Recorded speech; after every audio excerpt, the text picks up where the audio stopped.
રોજબરોજ કંઈક ને કંઈક સુધારા વધારા કરવા માટે આમ જનતા સાવલી તાલુકા મથકે મામલતદાર કચેરીએ જઈ સમય અને રૂપિયાનો ખર્ચ કરે છે। તેવામાં સરકાર દ્વારા જનતાને આવા કામો માટે કંઈક સારી સુવિધા મળી રહે અને સમય અને રૂપિયાની બચત થાય તે હેતુસર ઠેર ઠેર સેવા સેતુના કાર્યક્રમો હાલ કરવામાં આવી રહ્યા છે। તેવામાં આજરોજ ભાદરવા ગામમાં પણ આ સેવસેતુ કાર્યક્રમ રાખવામાં આવ્યો, જેમાં ભાદરવા આરોગ્ય કેન્દ્ર તરફથી આયુષ્યમાન કાર્ડ માટે સહાયક તથા મેડિકલ ટીમ, ખેતીવાડી માટે સહાયક ટીમ, સમાજ સુરક્ષાની ટીમ, પુરવઠાની ટીમ, MGVCLની ટીમ, આવકના દાખલા માટેની ટીમ, મુખ્યમંત્રી એપ્રેન્ટિસશીપ માટેની ટીમ, આધાર કાર્ડ સુધારા વધારા માટેની ટીમના આધિકારિક લેવલના હોદ્દેદારોએ અહીં ભાદરવા કમ્યુનિટી હોલમાં હાજર રહી આવેલ તમામ લોકોના પ્રશ્નોનું નિરાકરણ થાય અને સચોટ રીતે પ્રશ્ન હલ કરવાની કવાયત કરી હતી।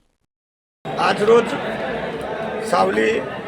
મામલતદારના આદેશથી સરકારના આયોજનથી સેવા સેતુનો કાર્યક્રમ ભાદરવા મુકામે રાખવામાં આવ્યો છે, જેમાં આજુબાજુના દરેક ગામનો સમાવેશ કરવામાં આવ્યો છે અને જે તાલુકામાં જઈ અને મારી જનતા ધક્કા ખાય અને એના કામ કરવા જતી ને એક કાગળ ખૂટે તો પાછું આજે ઘર આગને જ એમના કામ થાય એવી જે સરકારની વિવિધ યોજનાઓને લાભ માટેની એક જ જગ્યાએ લાભ મળી રહે એવો આ સેવા સેતુનો કાર્યક્રમ ભાદરવા મુકામે થઈ રહ્યો છે, જેમાં અનેક વિભાગના કર્મચારીઓ હાજર છે અને તાત્કાલિક દરેક કાર્ય થાય એવા પ્રયત્ન કરી અને એ કામ કરીએ છીએ। જેમાં આધાર કાર્ડ હોય, આયુષ્યમાન કાર્ડ હોય, ચૂંટણી કાર્ડ, રેશન કાર્ડની પ્રક્રિયા હોય, અનેક આવકનો દાખલો, જાતિનો દાખલો, એવા અનેક કાર્યો એક જ સ્થળે કરવામાં આવે છે।